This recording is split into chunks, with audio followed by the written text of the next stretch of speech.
Bernard va vous expliquer la vie du carrier dans la cabane. C'est pas la cabane du Canada. Pas la cabane de pêcheurs. Allez, la cabane, tout le monde. En cabane. Il dort avec Les champignons qui poussent. Et entraînons. Voilà, j'ai mis trop. Ah. Il y a de quoi faire. On aurait dû commencer par là. Vous avez vu une date tout à l'heure là-bas? Ouais. Ouais, Et c'était là, bien. c'est plus longtemps qui s'en rappelle. 1800 et quelques. 1916. Oui, Oh 1900. non, l'autre 1900, c'est combien? 15. Ah ben c'est ce que je vous demande. 15, bien.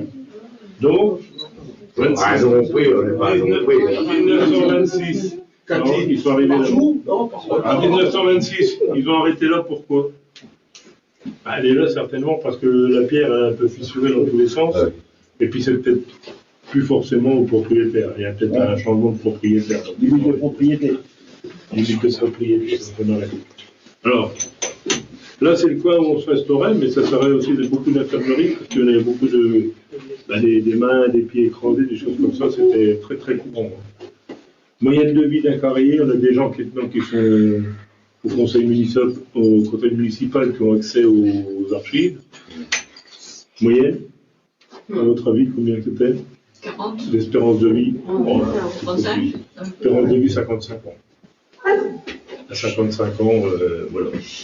Donc, ça c'est un petit tonneau qui appartenait à un carrier. C'était sa consommation journalière en vin. Alors ça, c'est ce qu'il buvait et qu'il amenait, mais ça marque. C'est pas marqué dessus ce qu'il buvait à côté de ce que les autres lui payaient. Donc moyenne, 8 litres. Quand même. 8 litres. Alors, il y a quelque chose qui est rentré dans les mœurs maintenant, c'est quand on achète une maison, les gens qui vendent la maison, ben, ils prennent ce qui les intéresse, puis ils font venir quelqu'un pour débarrasser la maison.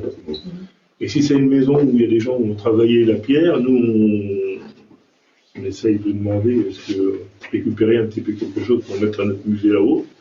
Et on a tombé sur des papiers d'un mètre carré, alors forcément écrit à la main. Hein, il considérait un ouvrier en état d'ébriété quand il avait consommé 16 litres de vin rouge par jour. Ça, c'est écrit noir sur blanc, je vous garantis. Noir sur blanc. Il considère qu'il est en état d'ébriété. Il n'est que en état d'ébriété, hein, il n'est pas sous. Hein. Non, c'est tout. Vous rigolez, mais il y avait 626, non, c'est pas 626, c'est 624 quoi, habitants savonnières dans les années 1880, quand ils ont ouvert ici. Vous savez combien il y avait de débits de boissons? 56. 56 débits de boisson. 56 débits de boissons, 600, Ils avaient tous c'est du pas boulot. plus de 600 enfants. Hein? Oui, hein. Ah, beaucoup. Alors il y avait un comtesse, hein. Il y avait un comtesse chez les carriers, ça existe toujours d'ailleurs. Les triches. Qu'est-ce que c'est le comtesse? Les viticulteurs. Bah, le comtesse, t'as acheté des godasses neuves, quand est-ce que t'as reçu ça? Ça existe toujours, ça. Tous les moyens sont bons. Alors, les plus gros comtesses, c'est quand même Les mariages, les naissances. le mariage. Hein. Le mariage, on rigole pas. Hein. Alors, il y a le mariage, forcément, après, la naissance, communion, tout ce qui suit. Même la Alors, au gendarmerie, mariage, on rigole pas, parce que là, il descend la feuillette de 225. même la Alors, gendarmerie, le ils n'arrivent pas à s'improviser au l'âge côtesse.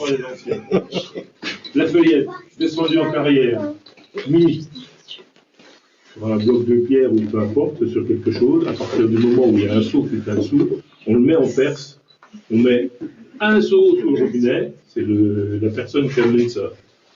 Il ouvre le robinet, Et donc c'est trop vide.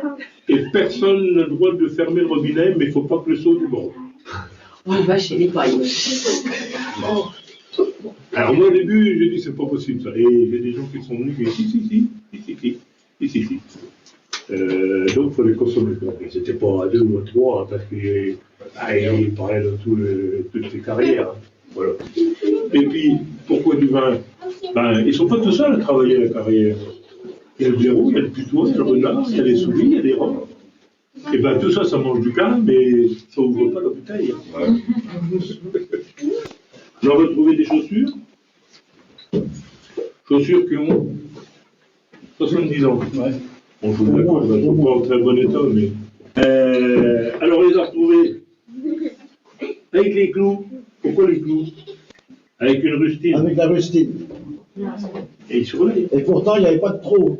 Ils surveillent. Oui, je vous surveille, pas la caméra. Alors, pourquoi qu'il y avait une rustine sur la chaussure qu'il n'y avait pas de trou? Protéger le cuir ou quelque chose Pour comme ça. éviter de l'user, parce que quand il travaillait avec l'aiguille, et pour guider l'aiguille, il passait le pied. Donc, ça usait la rustine, mais ça usait pas la godasse. Alors, une idée pour les clous. Parce qu'il travaillait pour des clous. Aussi, les clous, quand les clous étaient usés, voilà. Ils changeaient les clous, mais ils remettaient les clous et ça n'usait pas la semaine. Ah. C'est tout simplement ça. Alors, je vous ai parlé de mariage, de la naissance. La naissance, quand il y avait un garçon qui naissait dans une famille de carriers, le gamin ne se posait pas la question, quand il grandissait, où c'est qu'il allait travailler plus tard. Il était sûr qu'il allait suivre le père et qu'il serait carrier. Et le gamin, quand il arrivait à la carrière avec son père, il avait 2 mots À apprendre. à apprendre, à s'ancrer bien dans la tête. C'était le mot qu'il vous l'a dit tout à l'heure, Ratoquer. ratoquer. Ah oui. Et le deuxième, c'est avec ça, Galocher. galocher. Peu importe. Rien à voir avec les galoches. Non.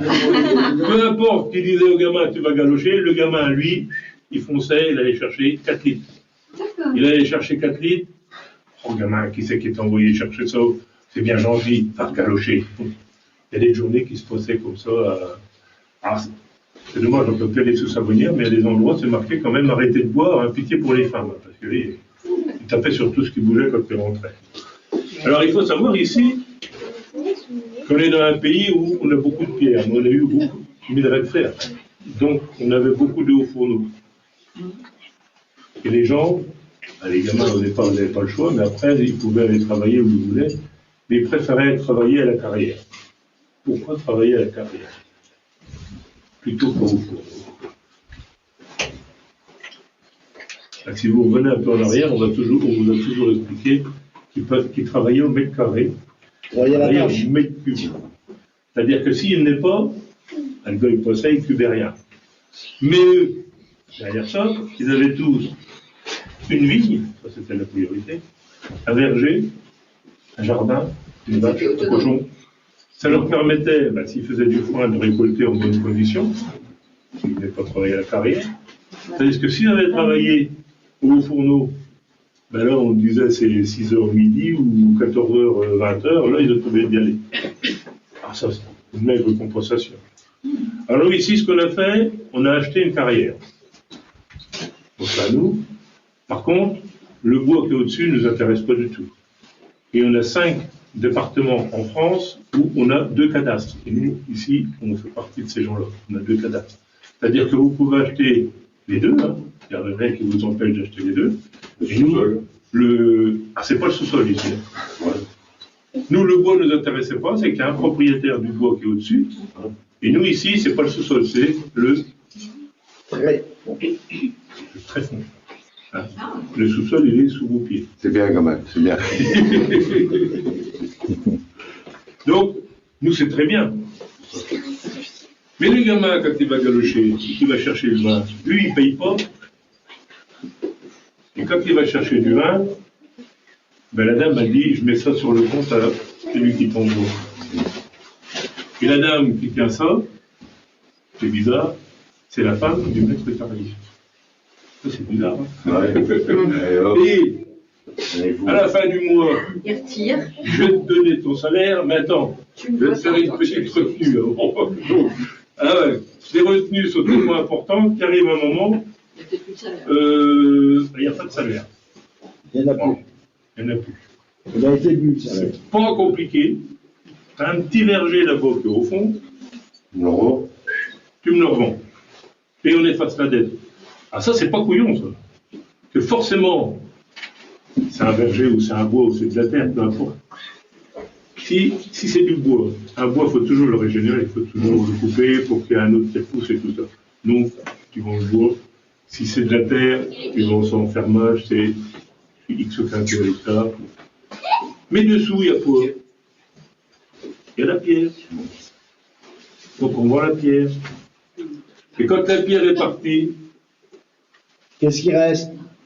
un trou de tréfond. Et qu'est-ce qu'on met dans le tréfond? Un champignonnier. Donc on a tout gagné pour 4 bouteilles.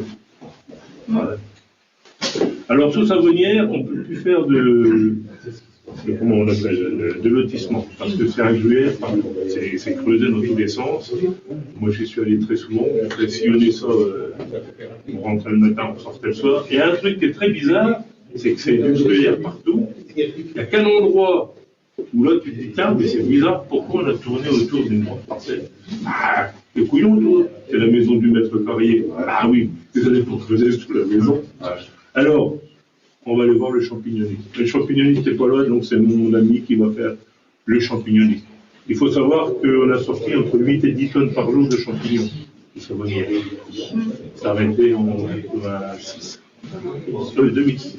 Et le Rotini, le Pazenetti, François. C'est Roger qui a arrêté en dernier. Mais là, c'est la fête. Donc, il fait la fête. Alors, ce qui est bizarre, c'est qu'il a fait 41 ans de champignons sous terre. Il n'a jamais mangé un